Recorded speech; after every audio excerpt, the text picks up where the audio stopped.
Welcome back to Management 2020. The goal of this video is to talk more about group communication strategies. So we'll talk about the necessities of groups in business contexts, how groups form, how members are assigned roles, how groups can work together to solve problems, and lastly, we'll talk about some advice for holding meetings. So group work or teamwork is ubiquitous, meaning just very common in business settings. And part of the reason for this is the benefits that groups bring, right? They bring a range of perspectives on an issue and a range of skills to a project. And so by having a group of people work together, more can be accomplished than just individuals working on their own. Now, that said, working in group also brings some challenges. There's going to be differences in expectations about how the work should be done, in communication styles, and just on cultural background of how we think it's useful or important to function in a group and how to accomplish the task and really our values about the task that we're accomplishing.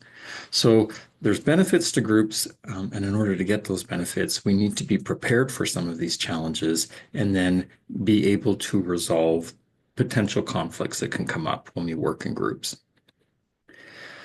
The textbook talks about typical cycles for group formation, and it uses these words forming, storming, norming, performing, and adjourning to describe the process of this life cycle of a group, that groups can kind of come together, whether they're assigned or they're formed more naturally.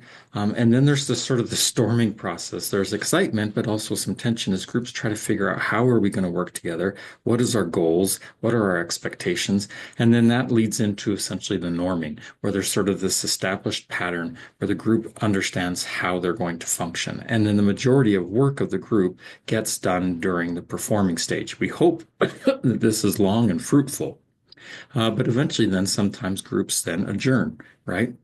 A project ends and suddenly this group no longer needs to meet anymore. So hopefully we can go through this cycle effectively and efficiently and spend the majority of our time performing the work that the group was designed to accomplish. One of the ways to make groups more effective is to make sure that we're choosing members wisely, choosing members who have the perspectives and the skill sets that will contribute to the group's goals, and revisiting the purpose and responsibilities of the group and the group members so that we're making sure the group is staying on task.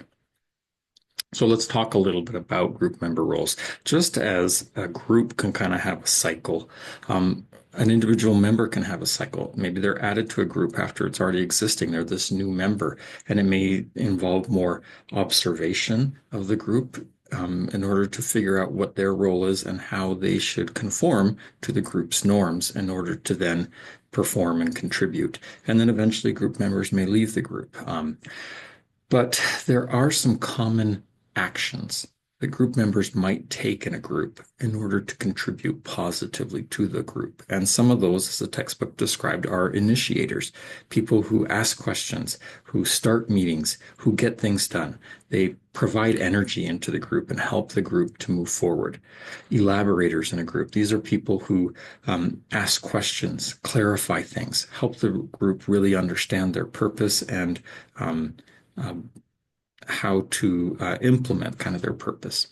Coordinators bring resources together and help the group accomplish their tasks. Evaluators are people who ask questions to critique the group and make sure that the group is doing a good job and not having the problem of groupthink, where everyone is just agreeing without really critically analyzing maybe the ideas that are going through the group. And then another task that's helpful is a recorder, someone who will take notes and remember what the group has done and what their plans are. It's not to say that any one person should only take on one role or that roles can't change up. But if these roles aren't filled, the group won't be as successful. So sometimes groups will assign people to perform some of these tasks, especially if naturally the group members are not taking over these tasks. Now, on the flip side, there are some more negative roles that group members can fall into sometimes. And so it's important to maybe recognize that these exist and to help the group feel responsible for avoiding these kinds of behaviors. So a dominator, someone who dominates the discussion, and their voice, their perspective has more power than the rest of the group. A seeker, meaning a sense of someone who's seeking out validation or praise from the group. They're using the group to fulfill their own personal goals instead of fulfilling the group's purpose.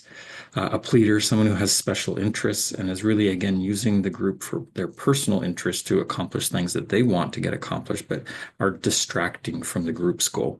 A blocker, someone who just is not cooperative, doesn't agree to things, won't take on work, and is not contributing. And then lastly, the joker. Although humor and distraction can sometimes really help groups to take a break, a joker is someone who's constantly undermining communication in the group and distracting the group instead of contributing to the group. Understanding these roles can help us as a group and talk about these roles maybe with your group to help us understand what are we doing well and where can we make changes. As an individual, it's especially important to self-evaluate and find out in what ways am I providing these positive roles to the group, and in what ways do I need to maybe adjust my behavior so that I'm avoiding some of these negative roles. So as we said, reflect, ask yourself, how am I contributing to the group? How could I contribute more?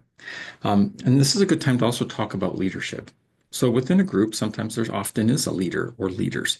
Sometimes a leader is an appointed person. Maybe an outside person says this person will be the leader of the group. But sometimes the group members themselves just elect someone to take that leadership role. Or sometimes it just sort of naturally emerges as the group works together with no official leader. Some people will have a personality type that allow them to sort of move over and take that initiator or that leadership role. As leaders, we need to be thoughtful about the level of control that we are exerting on the group. Are we forcing the group to follow our path, or are we allowing the group to take kind of the control that they want, and we're just there to facilitate? And this gets into the idea of leading from behind. Sometimes people aren't even an appointed leader of a group, but they're great at leadership. And so what they can do is they can help that person who's appointed to the role be successful at their role by being supportive, helping everyone else direct their attention towards the appointed leader so that the group can function successfully. So you don't have to be the leader to be good at leadership. But ultimately, the goal of the leader is to support the team's work. So clearing away obstacles for them, helping them stay coordinated and on task. So leadership is never about personal gratification or about outshining others, but it's really about stepping out of the way and helping others be able to do their job successfully. And when they encounter problems, helping them resolve that so that the group and the individuals can be successful. Groups will inevitably encounter problems. And so the textbook also offers some suggestions for how groups can process problems in order to be successful. And again, this is something that can be helpful for groups to explicitly discuss the process that they're going to use in order to address problems. Start by defining what is the problem that we're facing. What are the components of the problem? And what is our criteria for success? How will we know we will have solved the problem correctly? And having that criteria then allows a group to evaluate solutions to decide which solution is best going to meet the criteria that they have.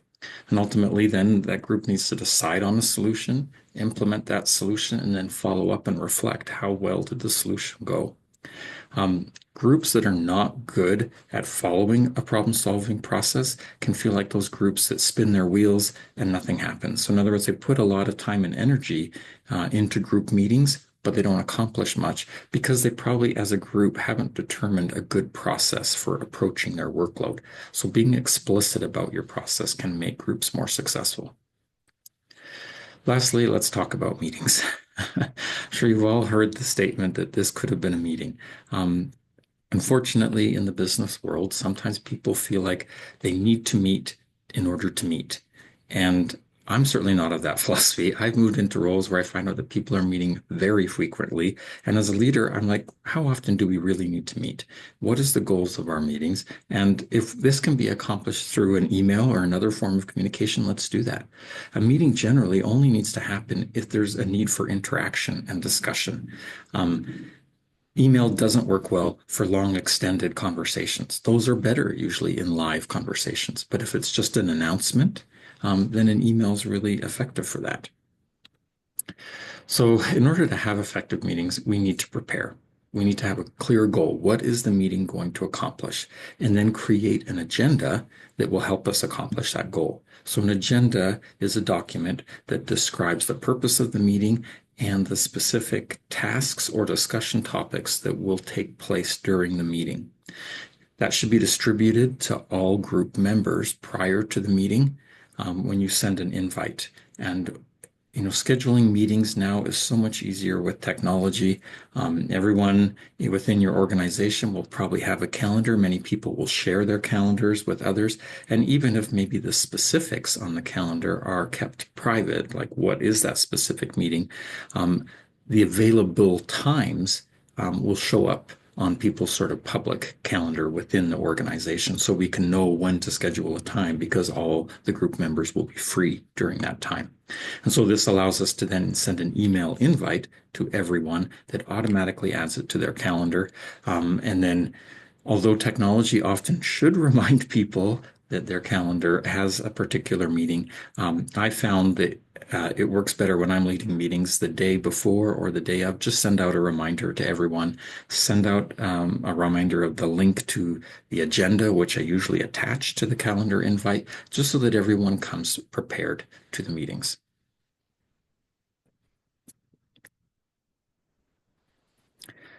A few things to think about during the meeting is that we should arrive on time and encourage others to arrive on time. Come prepared with whatever tasks we were assigned. And if there are new people that are attending the meeting or guests that are attending the meeting, to make sure we make introductions so people feel comfortable with one another. We can stay focused, stay on task during the meeting, follow the agenda, and this will help us respect the time limits of the meeting. Many agendas will have time limits associated with each topic or task in the agenda so that we make sure that we conclude on time.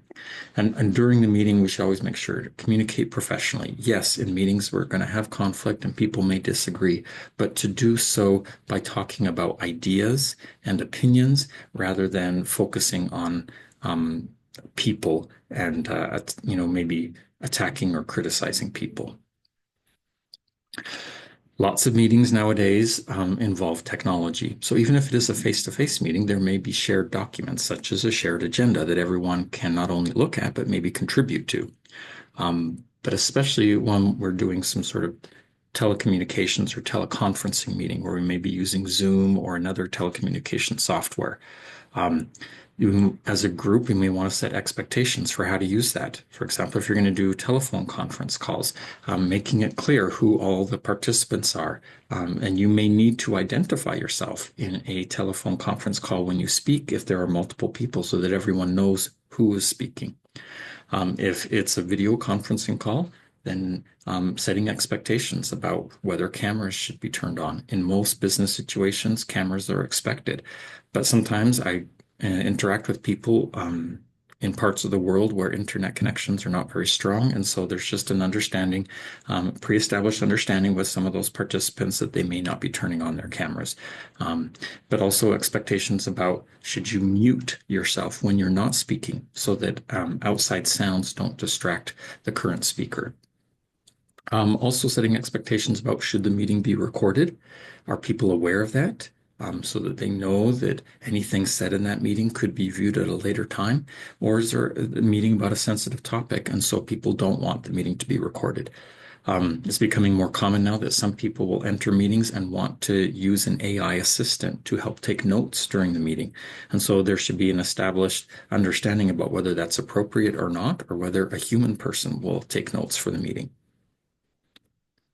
So in this, we talked about the necessity of groups, how groups can form, what roles group members can take, how groups can establish criteria for how they're going to accomplish their work, and also establish some criteria or standards, norms of how their meetings will be conducted. The more we talk about how to function in groups, the more likely we are to avoid conflict and be able to focus more on effectively communicating as a group.